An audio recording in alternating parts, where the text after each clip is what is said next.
He popped the safeties.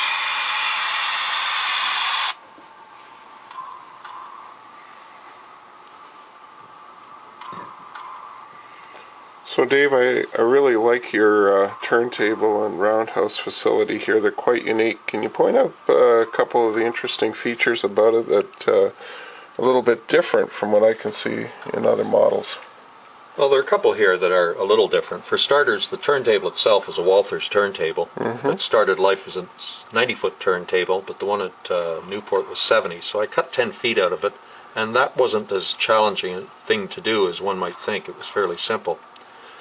It does make a challenge for turning a Pacific. 70 feet is not a lot of space. The other thing that I did here that's a little different is the doors to the engine house actually have a little micro switch type arrangement inside that turns off power to the shed track. So its advantage is if you park a locomotive in there and it's got sound and you get a little fed up listening to it burbling away all night and it's not turning itself off, or if you want to reduce surge on startup with DCC, you just simply shut the doors and it cuts off the power. Cool. Now, that can be seen by taking the roof off if you wanted to look at it. The other problem I had with the turntable is because it does not have positive indexing, was I found that getting short circuits and derailments was a fairly easy thing to do if you didn't have the capacity to line the tracks up perfectly. And I thought about what the real railroads do, and they slide a big steel plate across between this gap here to make sure the rails stay aligned, but that's not really doable too well in HO scale. So what I've done is designed a little system that uses brass tubes and a brass rod, and you just simply, when you're more or less lined up with this receiving female tube flanged open, you just simply slide this across and it locks the turntable in place. Then you can back your locomotive without fear of derailment onto the turntable, as we now see with this Pacific that just came in.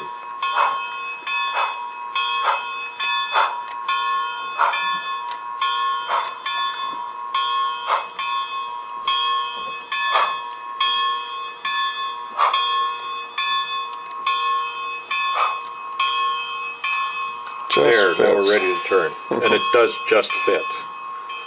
It's a challenge for operators. And then when you're ready to turn it, you have to remember, of course, to do that other little thing, which is slide the little thing back before you start turning the engine. So now you've got a mechanism down here on a motor? The turntable's controlled through an electric motor, and the switch is very simple. It's DC driven.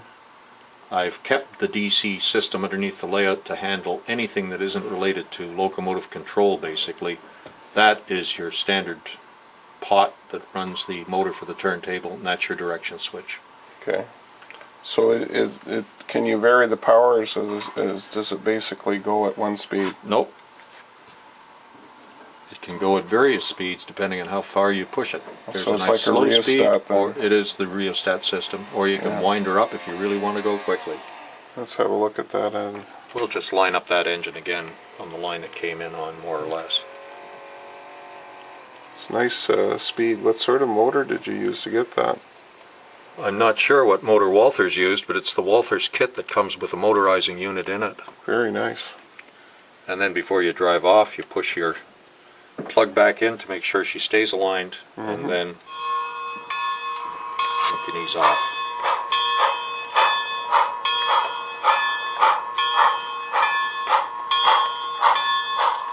That's a great system. Alright, here we are in St. Johnsbury. I know I've been down to this town quite often, and when I look at what you've done here in terms of modeling, it comes pretty close as a model of that town, especially some of the buildings and features of it. Well, thanks, Chris. Yeah, St. Johnsbury's a lot bigger than this in real life, obviously, but it's been constrained to capture the realities of space in HO scale. Signature buildings, though, that let people know you're looking at St. Johnsbury, Vermont, are the station building right here, which is on the Historic Register in the United States for good reason, and still stands as a visitors center in St. Johnsbury. Well worth the visit. And the other building that jumps out for everybody when they drive through St. Johnsbury is the E.T. and HKI mill. And it's still there, and this is my version of that building, and that pretty much tells you you're looking at St. Johnsbury, Vermont.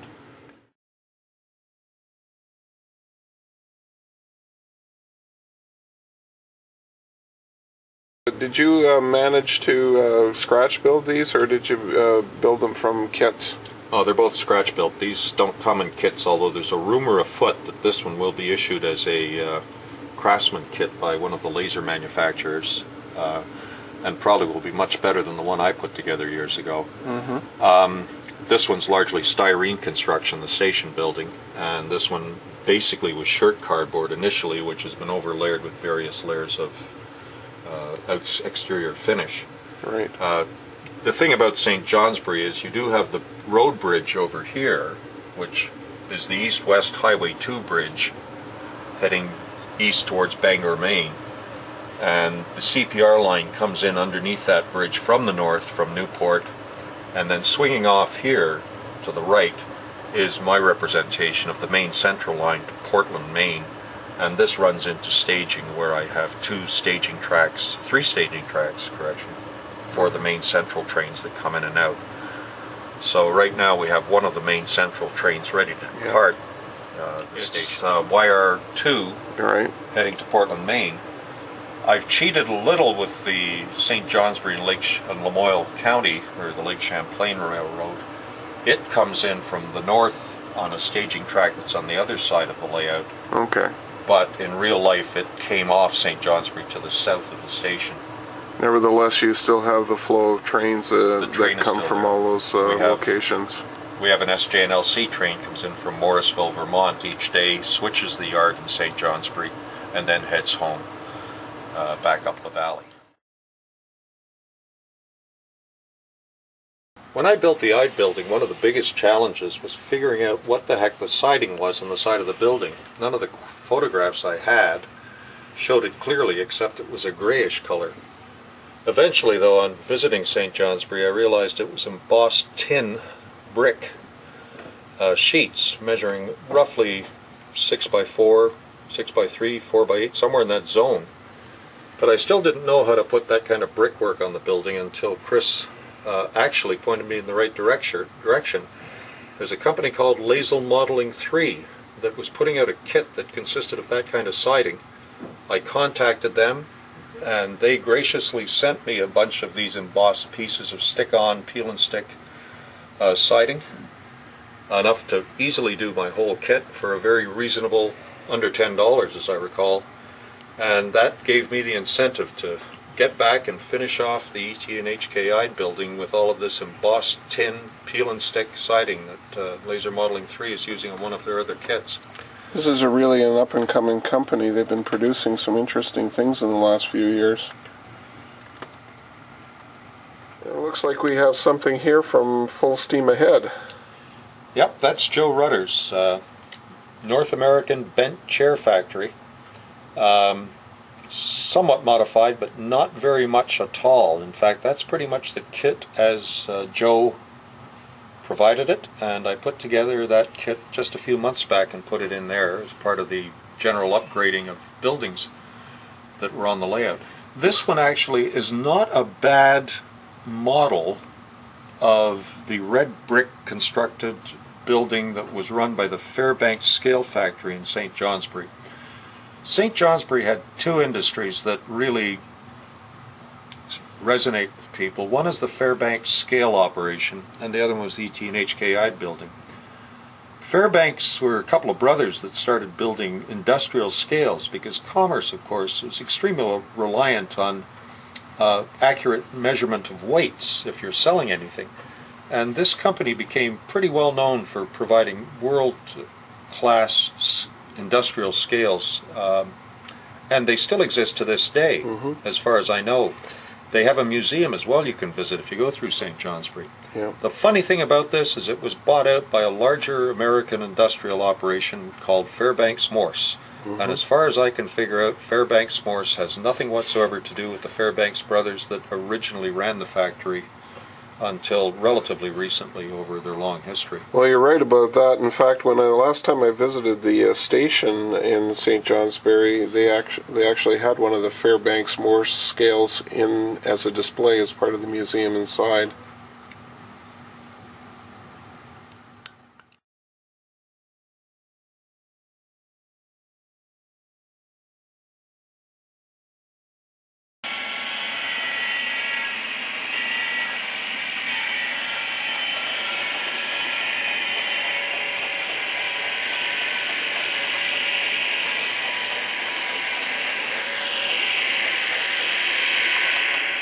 I really like your fall scenery here, and I know I'm going between St. Johnsbury and Wells River, and just like I remember when driving there last fall, I came across this round barn and went and took some photos of it myself.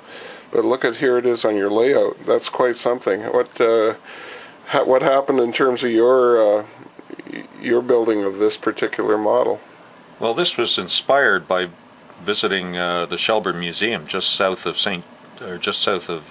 Burlington, Vermont, where they have a round barn that was on this line in Passumpsic, Vermont, and they moved it by sky crane helicopter all the way across to the west side of Vermont to use in the museum. This barn, as you indicated, still stands at East Barnet, and it is on the CPR main line as it existed back then. It's not the CPR line now. I took a crack at building this one out of styrene, which was a little bit different. It's 2 layers of styrene inside and out, and I tried to detail the interior as much as I could. So the roof actually lifts off, and inside is the storage areas and the hay mow, and then down below in the next level are where the cows are fed in the stalls, and then a level below that, which is removable as well. You can see where the output from the cows after eating this hay winds up going and then getting piled outside for eventual use in the fields as fertilizer. That's a fantastic model. So Dave, we're now in your next town. What's its name and what's its main focus? This is Wells River, Vermont, and as far as the Canadian Pacific is concerned, this is the end of the line. CPR's metals ended here, and it was basically a meet with the Boston and Maine as it headed further south. The classic feature at Wells River was the Y at the end of the north-south main line, which swung off heading south to the right of the Wells River station. This is the signature model on this particular part of the layout. It's the Wells River Railway Station, which unfortunately burned down about 20 years ago. The other line runs across the river to the left, and it is the Connecticut River it crosses, which is the border between New Hampshire and Vermont. And it runs into a staging track, which represents Woodsville, Vermont, or Woodsville, New Hampshire, rather. Woodsville, New Hampshire was a fairly large yard and junction point with the Boston and Maine. So each day in an operating session, we do have a transfer run that comes in from Woodsville into Wells River and drops some stuff off. The rest of the town is not an accurate representation of Wells River itself. It's more a freelanced view of what I reckon a New England town in the Connecticut River Valley would probably look like in 1957. Looks like you had an opportunity again to have a lot of fun building some kits and models to represent the era. There are a couple of buildings here that were fun to build and were done in group. This particular building in here, the Wells River Cafe, will be familiar to anybody who's a member of the St. Lawrence Division of the NFR of the NMRA, because we must have built as members of the SLD here in Ottawa at least 30 versions of that as a group build in various scales and interpretations. And I know, Chris, you built a version of that, and I believe it was a pool hall. Yes. Well, in my case, it's a cafe in Wells River. That was a fun thing that we all did together. This building here is another one of the Craftsman kits put out by Full Steam Ahead. Joe Rudder built that particular kit. Well, he didn't build the kit, he sold it to me and I built it. Looks terrific. The Wells River Station is built out of styrene, and it's one of my early structures I built for the layout. I guessed at the color initially based on photographs I had, and when I finally got some good color photo shots of it, it turned out the color was fairly decent. Unfortunately, as I indicated in other discussions, the building did burn down, so while you can still visit the Y in Wells River, you won't see the building sitting in the middle of it any longer. It's certainly well covered in Bill Lindley's latest book on Canadian Pacific in color in the East. Interesting signaling system too with the balls. Yeah, some of those signals were in operation to control the line on from Woodsville across the way. That one was standing there in the 50s, but whether it was still in use I'm not sure, because you'll notice there's train order signals, there's the lower quadrants right in front of them as well, so I can't see why you'd need both of them. I just think it hadn't been taken down at that point, it wasn't being used. And of course on the station building itself you have the train order signals for the operator to control traffic when it flows through. And then you also have yet another signal, which looks to be a train order signal in the other corner of the building looking towards the Woodville side of the Y. So there's quite a bunch of signals around that station platform when it was there as well in the 1950s. This building, the coal dealership in Wells River, is actually quite fictional as far as this part of the world goes, because in reality it was based on what is called a coaling stage on the North British Railway in Waverley in Edinburgh, Scotland. Actually it's Haymarket Motive Power Depot.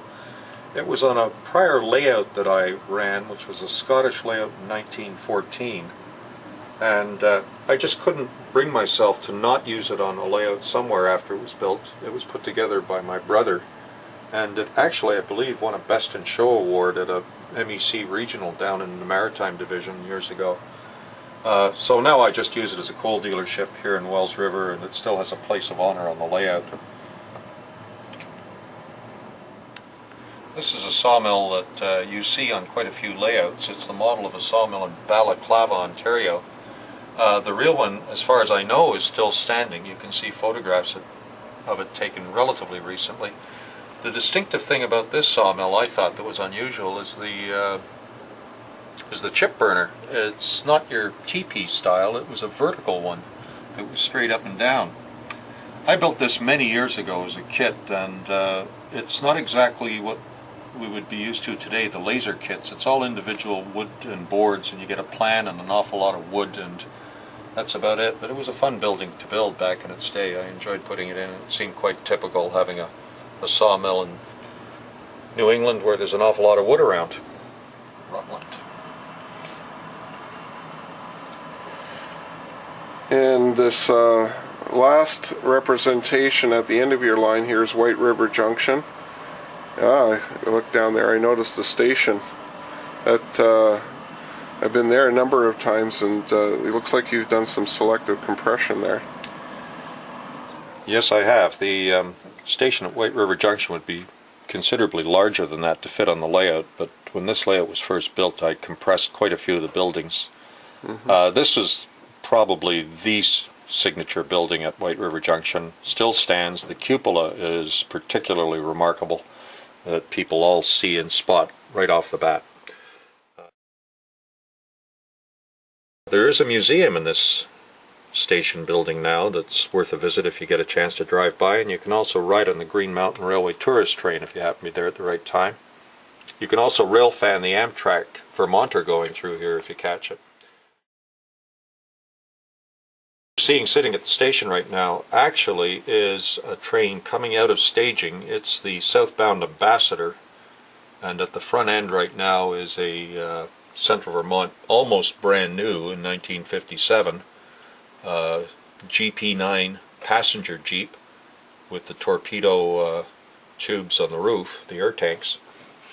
And she's heading south, but she won't be heading much further south with that locomotive. When we operate, that engine gets cut off here, as it did in real life, and the motive power that went on the head end of the Ambassador from this point, south as far as Springfield, would have been a Boston and Maine F7 usually. And there's an F7AB just waiting to come in from staging in West Lebanon to replace that Jeep. So these two locations and that one tunnel I'm pointing to now and the other one behind the station are again staging in behind your railroad. That's correct. One goes up towards Montpelier, and it's staging tracks in another room, the laundry furnace room that we have in basements here in the north. And the other one is to West Lebanon, which is in New Hampshire, where Boston and Maine had a roundhouse turntable, and the line carried on down to Boston. Now down towards the end of your railroad here, you have a couple more tunnel entrances, I see, and they go into additional staging. They're just out of view, but basically on the same level as your model railroad. Yeah, those stagings are the Conn River line heading south down towards Brattleboro, Vermont. And there are 4 tracks in here underneath all the mountain scenery, and we love mountain scenery with cows in Vermont. And they represent the line down to Brattleboro as indicated. That's the joint Boston and Maine and Central Vermont line. So you put a glass lake in here in the back, but when you look closely down inside, you can actually see the end of the track, so when people are running their trains in there, they don't bang at the end, eh? That's correct. Those are U-boat cabooses you could see through there, one representing the tag end of a Boston and Maine freight, and the other the tail end caboose or on a Central Vermont freight. See, here we have a laser art kit. Can you tell us a little bit more of the fun you had constructing it and some of the issues? Yeah, that was a good kit, and basically there were no particular issues putting it together. It was a lot of fun building and lettering it. The biggest problem I have with the building is that it's in the wrong place. At least I'm in the right state, though. The building, the prototype still stands. It's in the state of Vermont, but it's not on this part of the geography of Vermont. It's on the Rutland. I can't recall the actual town it's in, but it's in this part of the world, let's put it that way, and I just thought it was a very attractive building, so I put it in here and said good enough. At least it's a good New England looking coal dealership, and like I said, it was fun to put together. I think I've seen it in a number of railfan videos, and it's in a lot worse disrepair now than in this particular picture. It is indeed, and I also noticed mine's getting in disrepair too. If you look closely, you'll see some of the stuff on the eaves underneath the roofing over the loading area have started to come unglued. Hey, I wouldn't touch that too much. People would think that you did it on purpose. Well, thanks for having me by to see your model railroad, Dave. It's been a wonderful experience just going through what you've created here, and maybe it will help folks have an opportunity to think about some of your ideas and apply them in their own model railroading. You're welcome, Chris. Look forward to our next operating session. Me too.